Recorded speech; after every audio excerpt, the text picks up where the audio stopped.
Sit back, relax, put your belt on, and enjoy the show. All right, very good. Let's move on to the last round, last game of the round, the Brumbies and the Hurricanes. New injuries, very sad to report this one. Asafa Amua with a concussion. Again, he might play. Again, this is the Shannon Frizzell argument. Did he dish? Were we talking dishing it out or receiving? Because he obviously dished something out. Shannon Frizzell gives them out off the field. Asafa Amua gives them on the field. Mate, if Asafa Amua is around and you want to start Coles, surely put Asafa Amua in front of Kirifi. Like, he could do wonders as a back rower.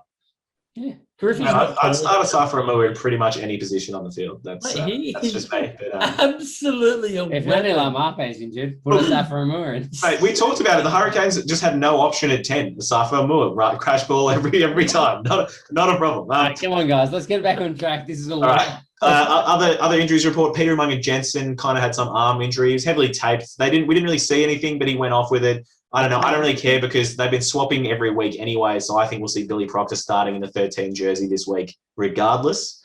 And Billy Proctor's been really good. I think it was a couple of weeks ago, Harry said Billy Proctor could be the most underrated centre in fantasy this week and this in Trans Tasman. And he scored about bloody 70 or 80 points the first two rounds of Super Rugby Trans Tasman. So he's one to watch if he's starting. Returning from injury, Ruben Love. So we might see, the young, only 10 prospect that they have in Wellington come back from a kind of shoulder injury and concussion. If he does come back, do we think straight back into starting? Yep. Nice. That was a good short answer. I like that. We're moving along with some pace. All right. So this game. Asafa Amua, if he's out, Dane Cole's back in. I forget what Cole's just rested last week. Is that what? Yeah. He's pretty old, so he gave him a break. Excellent. And otherwise, apart from that, they also rested Julian Sevilla, so gave the bus a week off. Pretty hard to the outside backs for the Hurricanes. It's pretty hard to choose them, right? Rayasi, Sevilla, Wes Goosen, Hawson. Where's Hawson? So far off.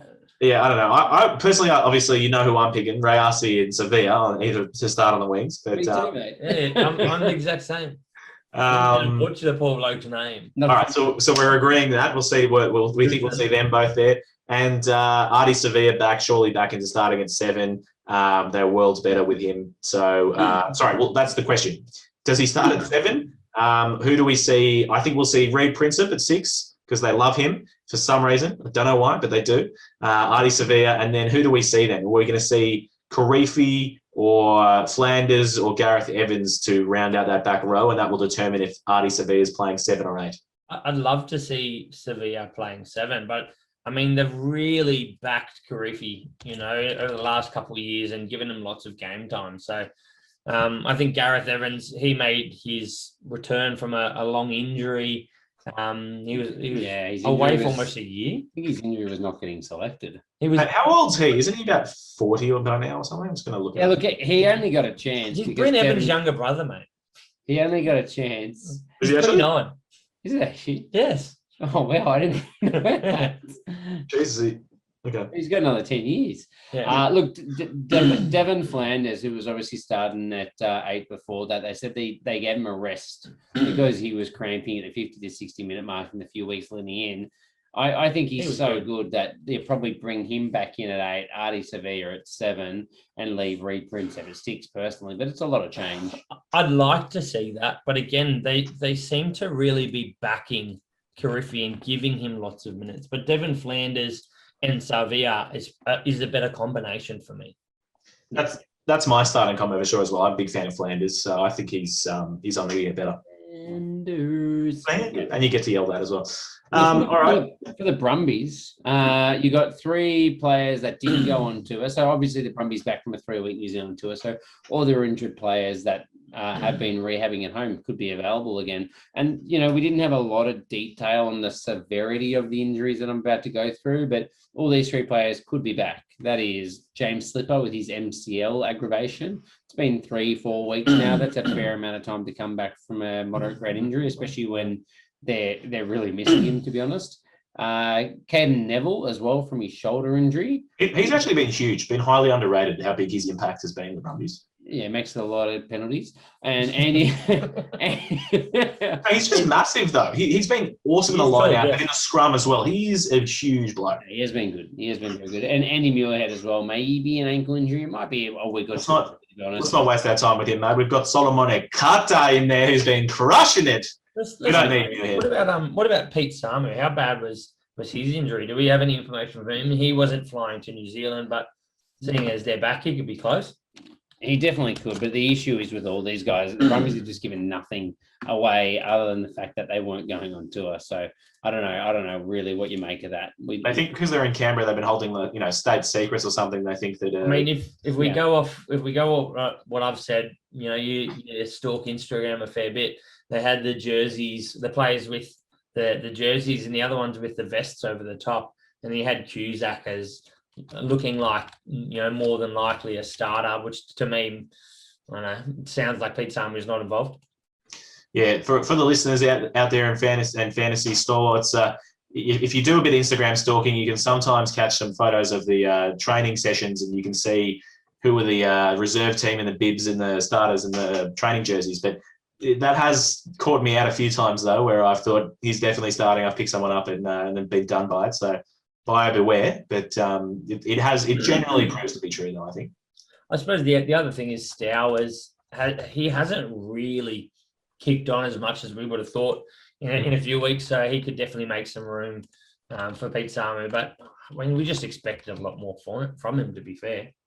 All right, what do we think from this game? The Brumbies, as we said last week against the Blues, they just kind of looked like, as the game went on, more and more out of touch. How do we see them rectifying that in this game? I think I'll be buoyed by their return home, to be honest, and playing in front of the Canberra fans. I think that they don't. Sorry? Will there be anyone there?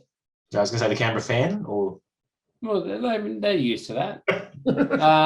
It'll be pretty cold. The downside is that the what did you say, Harry? It's per 5,000 fans they get one extra penalty or something, so they might get no penalties. Is what you're saying? Okay.